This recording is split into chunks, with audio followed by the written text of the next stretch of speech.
बिहार चुनावों में बाजी किसके हाथ लगेगी? जैसे जैसे चुनाव करीब आ रहे हैं वैसे वैसे बिहार की राजनीतिक बयार भी तेजी से बदल रही है। लोग दावा कर रहे हैं कि तेजस्वी यादव को इस बार क्लियर विक्ट्री मिलने जा रही है, लेकिन क्या यह दावा जमीन पर भी टिक रहा है? कहीं तेजस्वी यादव रणनीति गलती कर अपनी जीत को पीछे तो नहीं छोड़ देंगे? तमिलनाडु के सीएम एमके स्टालिन को बिहार बुलाकर और फिर राहुल गांधी के मंच से प्रधानमंत्री मोदी की मां को गाली देकर इंडिया गठबंधन अपने पैरों पर कुल्हाड़ी मारने का काम पहले ही कर चुका है। चुनाव इतने जटिल हो चुके हैं कि हार जीत का पता लगाना बेहद मुश्किल होता जा रहा है। ग्रीन स्क्रीन की टीम लगातार लोगों से बात कर रही है और सहरसा जिले के 2000 से ज्यादा लोगों से हमारी टीम की सीधी बात हुई। हमने लोगों से पूछा कि मुख्यमंत्री के लिए उनकी पसंद कौन होगा, लोग किस पार्टी को वोट देना चाहते हैं। लोगों को जो विकल्प दिया गया वो था आरजेडी, कांग्रेस, जेडीयू, बीजेपी और जन स्वराज पार्टी। लोगों से बातचीत के आधार पर हमारी टीम ने सीटों का आकलन किया।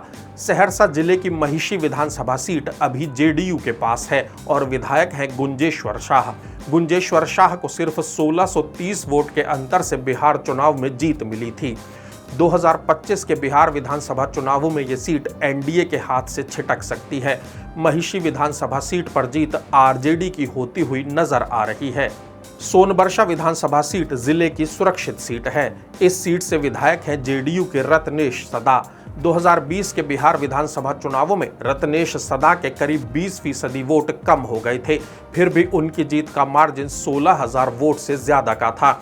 लेकिन 2025 में सोनबरसा विधानसभा सीट एनडीए के हाथ से निकल सकती है। इस सीट पर जीत इंडिया गठबंधन की होती हुई नजर आ रही है। सिमरी बख्तियारपुर विधानसभा सीट की बात करें तो ये सीट अभी आरजेडी के पास है। इस सीट पर विधायक हैं आरजेडी के यूसुफ सलाहुद्दीन। आरजेडी को 2020 में इस सीट पर सिर्फ 1759 वोट से जीत मिली थी। सिमरी बख्तियारपुर विधानसभा सीट की बात करें तो इस सीट पर 2025 के बिहार विधानसभा चुनावों में जेडीयू को जीत मिल सकती है। सहरसा शहर विधानसभा सीट की बात करें तो इस सीट पर 2020 के चुनावों में बीजेपी के आलोक रंजन झा को जीत मिली थी। आलोक रंजन झा की जीत का मार्जिन 20,000 वोट से ज्यादा था और हारने वाले थे उस वक्त आरजेडी में रहे लवली आनंद। हालांकि बाद में वो जेडीयू में शामिल हो गई और अभी शिवहर से लोकसभा सांसद हैं। ऐसे में 2025 के चुनावों में बीजेपी की जीत की दावेदारी और मजबूत हो जाती है और माना जा रहा है कि सहरसा विधानसभा सीट पर आलोक रंजन झा ही दोबारा चुनाव जीत सकते हैं। भले ही सहरसा सीट पर आरजेडी की हार होने की संभावना हो, लेकिन आरजेडी के लिए अच्छी बात यह है कि मुकाबला बेहद कड़ा होगा और 4 में से कम 2 सीट पर आरजेडी की जीत तय दिख रही है। एक सीट पर मुकाबला इतना कड़ा होगा कि फैसला किसी भी तरफ जा सकता है। सहरसा ऐसा जिला है जिसने 2020 में सर्वधर्म संभाव वाली तस्वीर दिखाई थी।